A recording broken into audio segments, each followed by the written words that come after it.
বন্ধুরা, শিউলি বা শেফালি ফুলের চারা গাছ যদি আপনি বাড়িতে লাগাতে চান তাহলে হাইব্রিড ভ্যারাইটি, এটা হচ্ছে কাঁথি ভ্যারাইটির গাছ। এটা 6 ইঞ্চির টবে খুব ভালো করে ফুল পাবেন আপনি। দেখুন, এটা কাঁথি ভ্যারাইটির গাছ, আর এটা আপনি সারা বছর ফুল পাবেন। ছোট্ট গাছে 10 ইঞ্চির টবে যদি আপনি বাড়িতে লাগিয়ে নেন, বাড়িতে থেকে 3 থেকে 4 ঘন্টা যদি সূর্যালোক পায় তাহলে কিন্তু প্রচুর ফুল ফুটবে, পুরো বছর ফুল ফুটবে। শীতকালে একটু বেশি ফুটবে আপনার ফুল।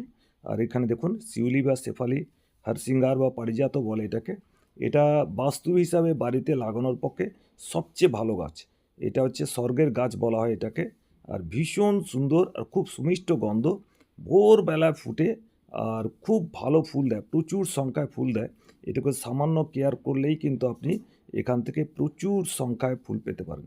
তো শিউলি বা শেফালি যদি আপনি নিতে চান তাহলে হাইব্রিড ভ্যারাইটির কাঁথি